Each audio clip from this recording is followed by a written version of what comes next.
Hello, you have found the podcast, The Running Addict.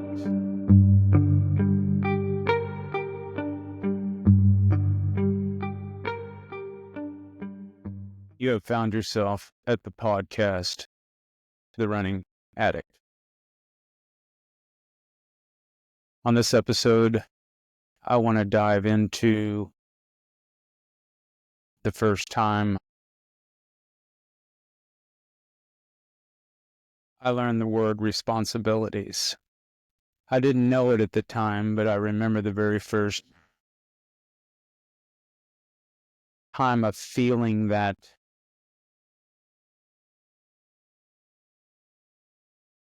if it wasn't up to me, something may happen.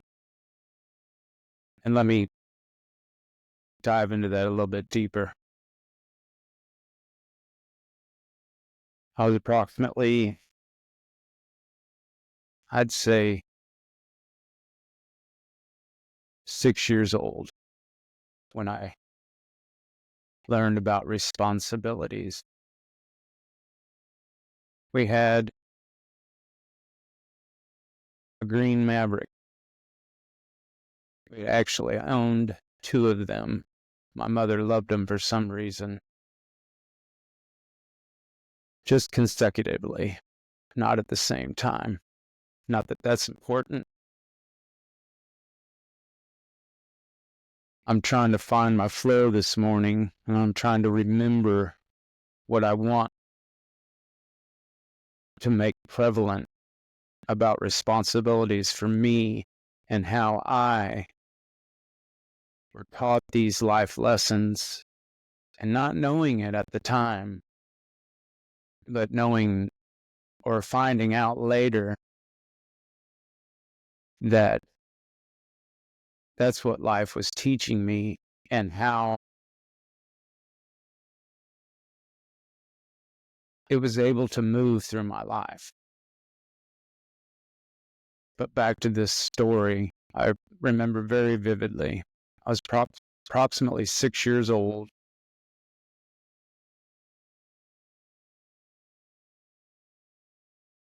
And I'm in the car.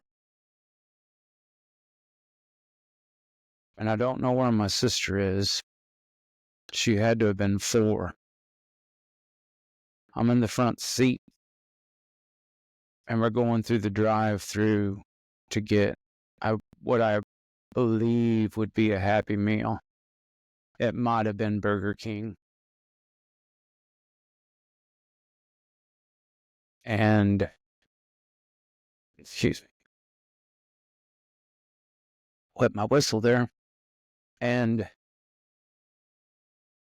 I remember we get up to the window and my mother digging through her purse and her finding a pill bottle and opening it and putting something in her mouth. Now, mind you, at that time, I already knew what it was. I knew what it was because after every time she would do this, she would change. I mean, I would see it. I would just see her demeanor change, her body language, the way she would slur words, these kind of things. I remember the lady passing the food out to us and me not even being excited about the prize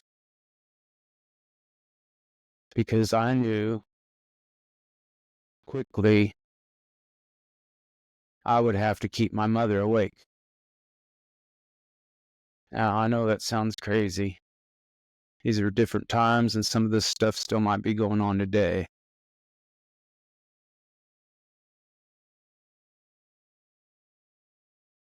My job was to nudge my mother to keep her awake.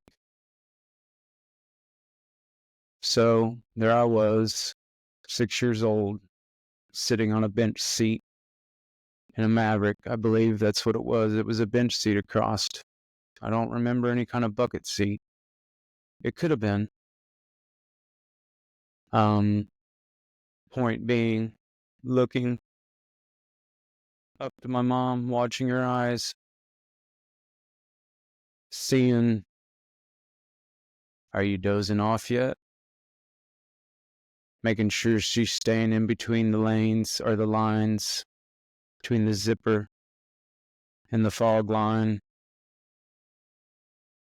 Just praying we weren't on a two-way street. That was always one of my worst fears. The thoroughfares seemed safer for some reason.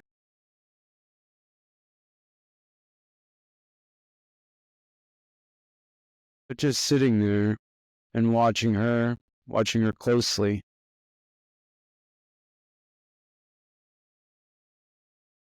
And I'd been in this situation before. This was like maybe the third time. And this time is when it really set in that if I let my mom doze off, which she had no business driving, for whatever reason, we were out doing our stuff. I couldn't tell you what we were out doing. But that feeling of that was my job. And I want to highlight that word job because later that plays into my life. Sorry, I may be shaking my leg a little bit. Knowing that was my job and that if she falls asleep, anything could happen. Now, mind you, this was a short memory because everything turned out. Obviously, I'm here. My mom's no longer with me. But that's not what we're here to talk about today. Responsibilities. So these responsibilities started to play in my life. As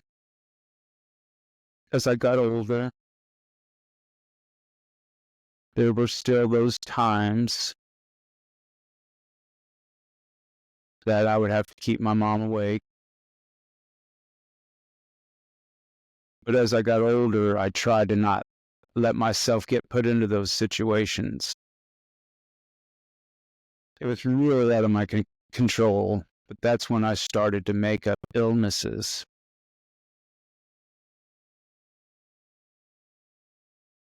And that in itself is a responsibility right there. Meaning, I was responsible for my own life at such a young age, to where I started to learn to manipulate, perform, and try to get my way because I was trying to get myself out of these, man, getting goosebumps.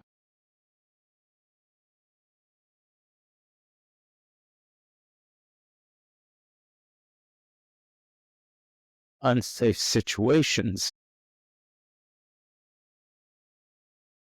So I learned really early to take care of myself, be responsible for myself.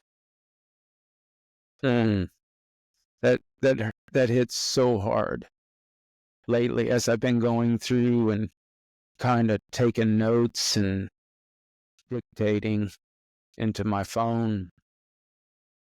I've been having these moments of these aha. So right now I'm having one of those. Responsible for my own life at such a young age. And I'm not sitting here playing the victim. I want that to be very, very, very, very clear here. I'm a warrior. Now, there has been times in my life I have played the victim, like after my marriage. We're not here to talk about that today.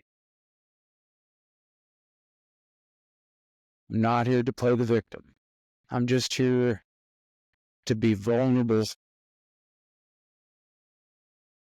And in that act, of being vulnerable and giving my testimony, maybe, just maybe, somebody else has went through the same thing, or maybe it touches you in a different way. I also want to say loud and clear, I'm not here to make money. I'm not here to get an attaboy. I'm not here to feed my ego. Now, mind you, I'm going to be totally honest. Of course, there's some kind of ego in play here. I'm trying to record this as a testimony, but actually thinking about the other person, and at the same time trying to make content. For the first time, I'm trying to film. I don't know where that's going to go. Today is Sunday. Alexa, what's today's date? It's Sunday, January 26th. Okay, 26th. I don't know who we play today. I don't watch sports, but the Chiefs are playing today. And where I'm going with this is this is where I'm at. And I want to share these stories. And responsibility is one of them that really hits home for me, because it moved through my life in positive and negative ways. I highlighted a job earlier, just a few minutes ago, and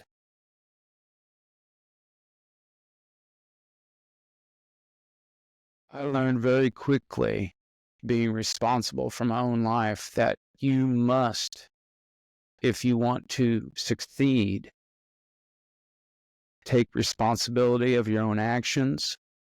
Know that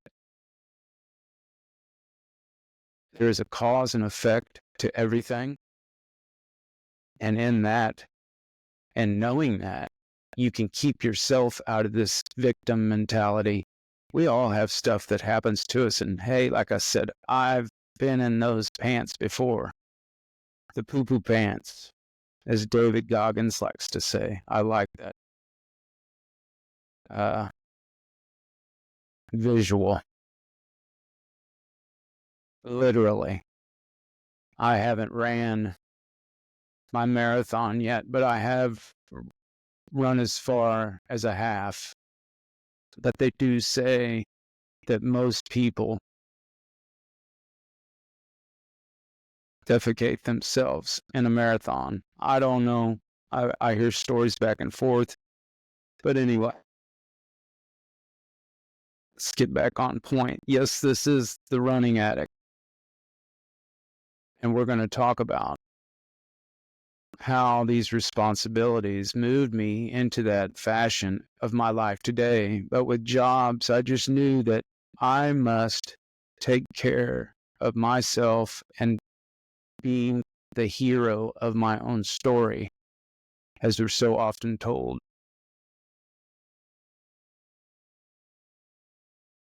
Write that story and know that you're the warrior or the hero of that story, and own it and know it. And I've always been able to do that with my jobs. I don't know why. I mean, yeah, I think I've been fired from 2 jobs, which, that's neither here nor there.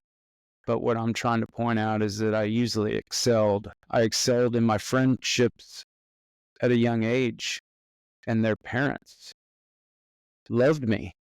I was that performer. I think I've said it before, and if I haven't, I'll say it again, or I'll say it here now, I should say.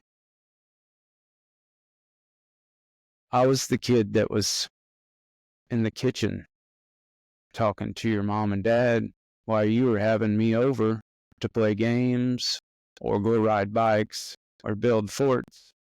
because the parents at that time, most of them were invested in their children and who they were running around with. So I was selling myself, performing, making sure that they knew that I was a good kid, and I was. I was. Yeah, my mom had me stealing trash bags off the porches, you know, at I think 7 years old. Was that a good thing? No. But that's another thing of responsibility she taught me, not in the thievery. Back at this time, the government would hand out trash bags at a certain time of month, I believe, and they'd be on your porch or out in your yard. They'd throw them like a newspaper. And my mom would have me get out of that very Maverick and say, "Hey, we need some trash bags. Go grab them trash bags." And at the time, I almost thought of it as like a game, because I knew at a young age that there were certain things you weren't supposed to do.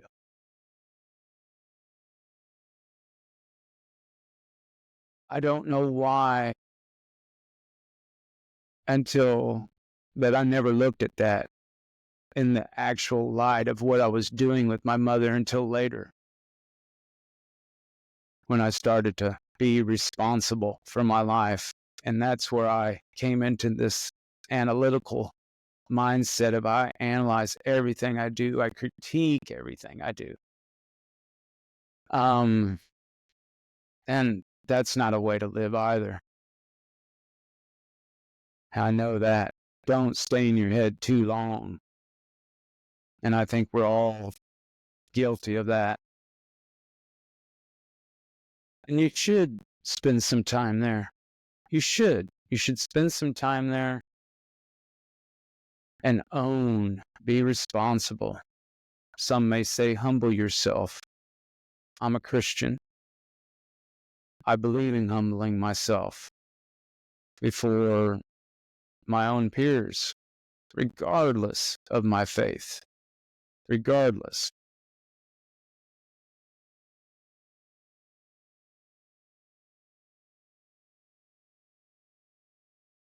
I just know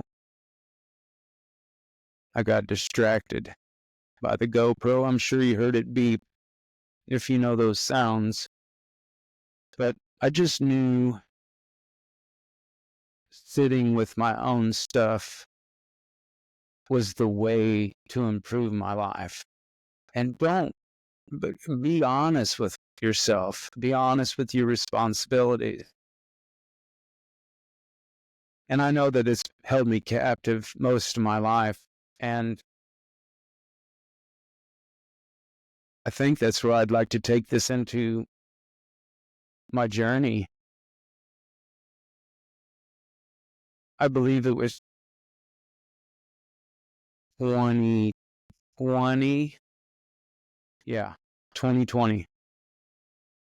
It was actually 2019 Christmas that I purchased a treadmill. Didn't tell anybody. I had mentioned it to the young lady I was with at the time. Again, I'm going to try to not say names. Obviously, the people that are listening to this immediately are the people that know me. But I think it's important to keep names out of. I might say first names from time to time, but I'm going to try not to do that. I think it's fair to everybody. That way people don't go and dig through my life or whatever, which I have no qualms about if you want to. Listen to me, I'm rambling now. I'm trying to be vulnerable here, which I've never had a problem doing that. And I think that's my other testimony that I want to give to you, the listener, is that it's okay to share. You got to own your stuff, and you got to be okay with owning it. And I know it's embarrassing. I've embarrassed myself 1,000 times, but through those moments, I feel I've found myself also. But let me stay on point. So I bought this treadmill, and I bought it actually for the young lady I was with. And I remember saying to myself when I made this large purchase for me at that time, I mean, hell, it's a large purchase for anybody, even if it's a very inexpensive one. But this was a Nordic Track something or other. I can't remember the model, but that's not important. And I was telling myself when I was pushing the button, I was an online shopper. I've always been, kind of since that's taken a hold in our world. And when I clicked on that button, I was like, you know what? It wouldn't hurt me to get on that thing. I come home from driving. Yeah, I'd work, long hours. I'm a driver. So you do have those long hours. And you usually want to come home and do nothing, especially not get on a treadmill. But I remember in this pulling that trigger, meaning pushing that click, that I was irritated because I would get up, put my shoes on, and be out of breath from bending over.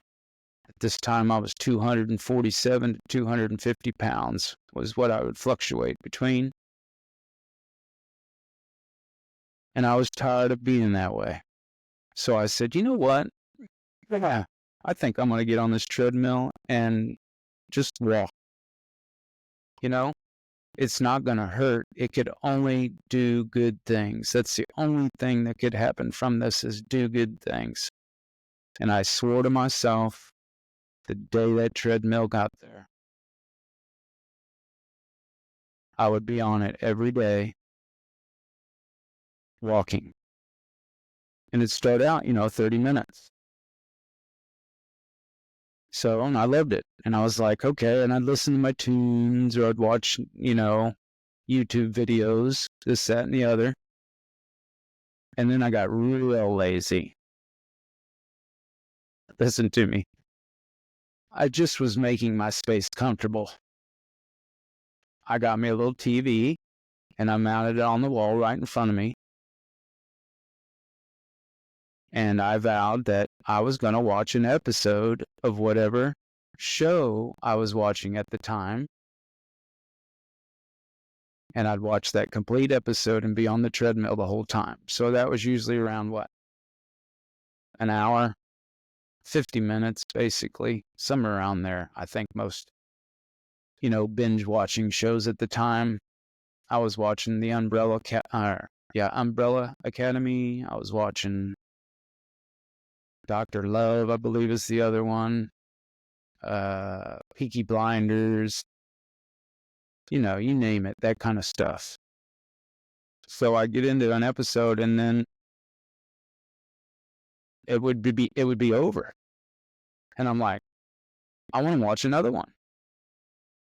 So then I'd start to ramp up my stuff. I'd start carrying 2-pound weights in each hand and just pumping them, So I started feeling this responsibility of my health taking shape. And I loved it.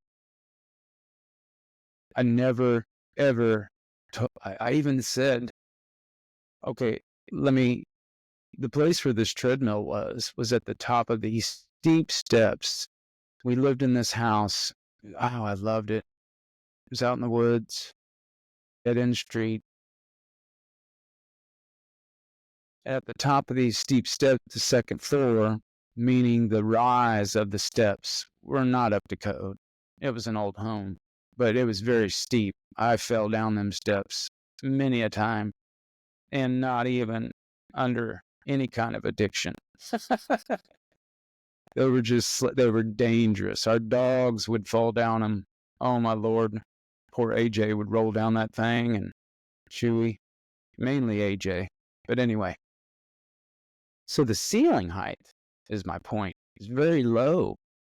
And I didn't even think you could run. And this treadmill would pitch up to 12 incline, 12%. It wasn't the 15% model, which I really wanted it. Anyway, so I never thought 1 second I was going to be running. I just was happy that I was walking. And through these moments, I was watching my show. My mind would wander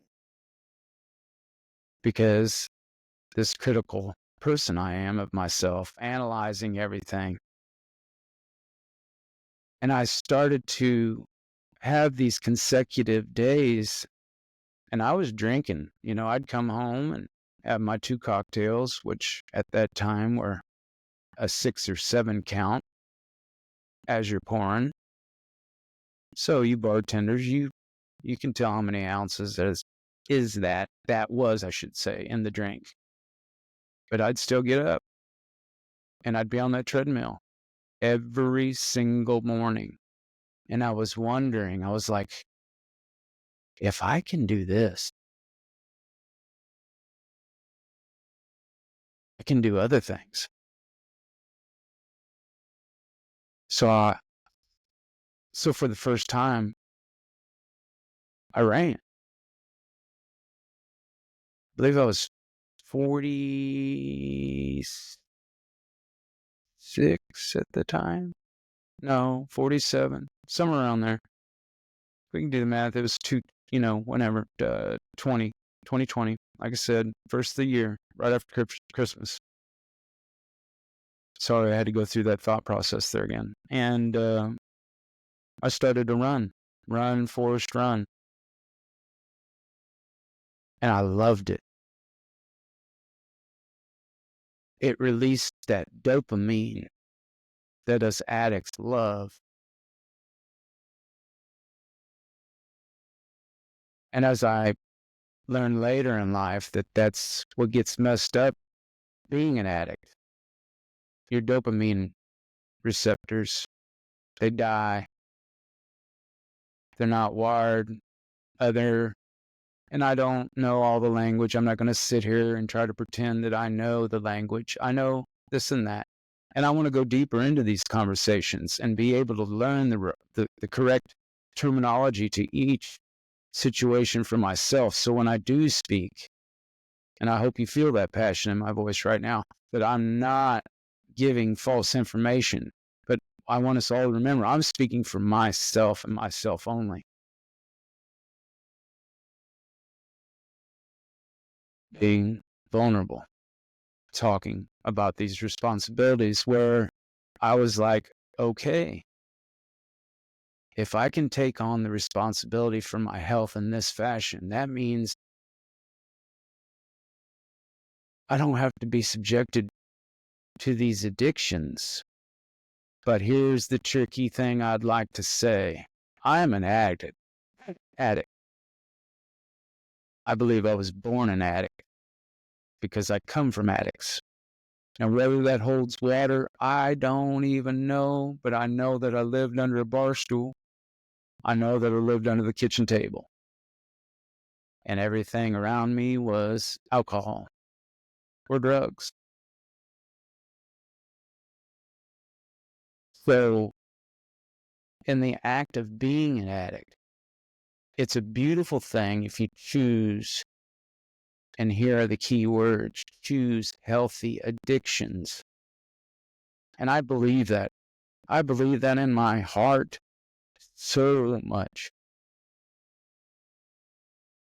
So I started becoming addicted to running. Or, no, not running yet. Becoming addicted to taking responsibility for my health.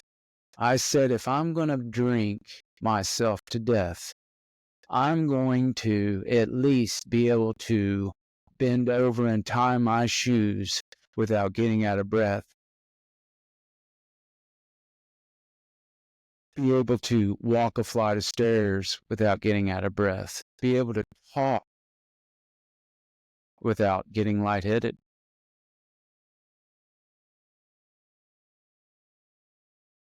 So if I could do this and take control of that, then that means I can take control of other things. And I was just not at the place yet where I was like, okay, I want to slow down my drinking, is what I was telling myself. But I was never wanting to quit. Never. I love drinking and being with people and having a good time. Later in my life, I discovered that that's not possible for me until I get this right. And I'm tapping my head, getting my heart right. And I might not ever be able to drink sociably and be okay. Meaning, okay, I was always a functioning addict, meaning I didn't miss work. Yeah, in my younger years, I didn't know who I was then. And we're not talking about that, right? I mean, yes, I'm talking about my younger life, but I'm talking about my adolescent where I was being stupid and, finding my way. We were all finding our way in our 20s, I feel. Yes, I grew up really, really quick knowing I had to be responsible for my life, and that made me almost an adult too soon, but I still did stupid stuff. Like I told you, my mom had me out grabbing these trash bags. And then if you've listened to the performer, I was a thief.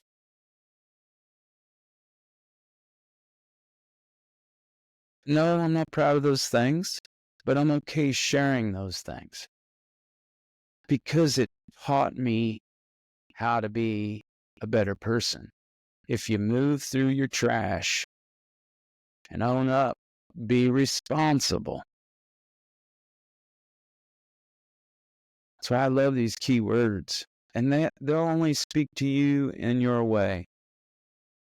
I'm not here to define responsibilities for you. Yes, we do know the dictionary term of responsibilities. I won't read it here.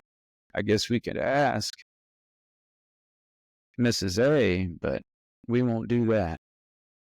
Anyway, let's down point. I started becoming this runner, and I ran 1 mile, which is nothing. No, hold on, Nathan. Nathan, check yourself before you wreck yourself. That is a lot to somebody who's never done. As many people say, give yourself grace. I only meant it was nothing because now it's nothing for me to run a mile. Anyway, and I'm not sitting here trying to say that as in a braggy way. I'm just saying I'm far ahead in my life from this moment I'm describing.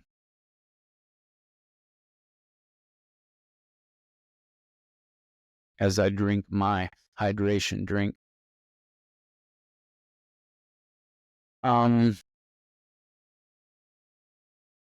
So I ran a mile. And then I ran 2 miles. And then the next thing I knew, I ran 5 miles. Well, actually, I think my 5K was my first goal after the 1 and 2 miles.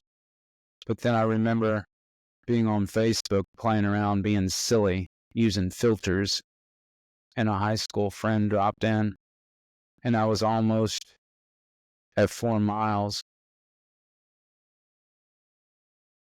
And I'm not going to lie to you. My ego kicked in. And the reason I bring that up is that gives me power sometimes.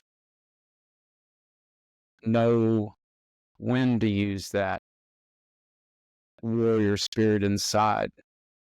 Usually we use it in a negative way to beat ourselves up, to hold ourselves accountable for our shortcomings in secret. I like to do it in person. I like to do it with somebody.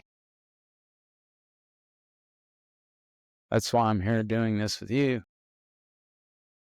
I love this feeling vulnerable and talking about things.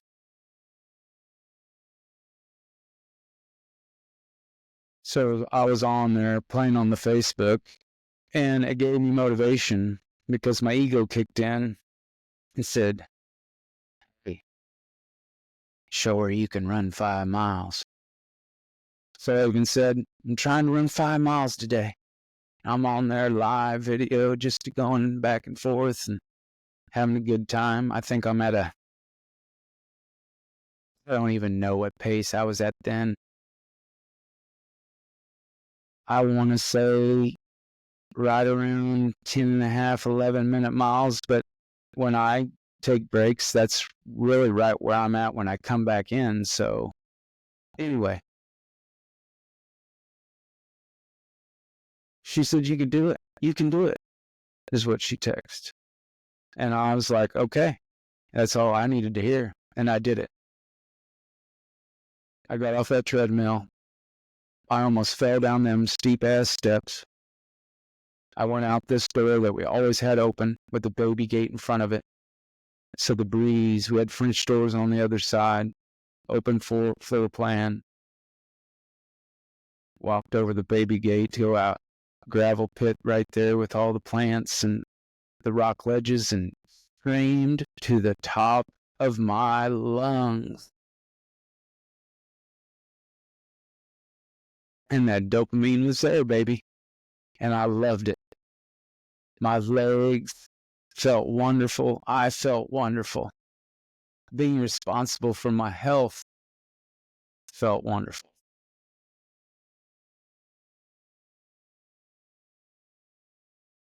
And it was only later that I discovered these things I'm telling you today.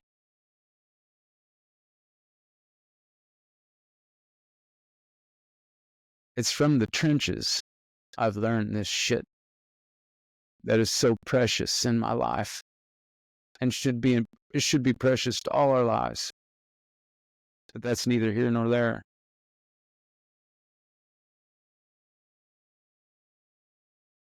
So with that, I kept moving forward, kept setting new goals and being responsible. And I'm being responsible for my addictions. I'm trying to improve the ones that don't need to belong in my life, trying to get those out. And I'm trying to feed those good addictions. And that's what I want to leave you with here. My mantra is always, get up, to do something different, to get excited about your life. Bless up. Peace out.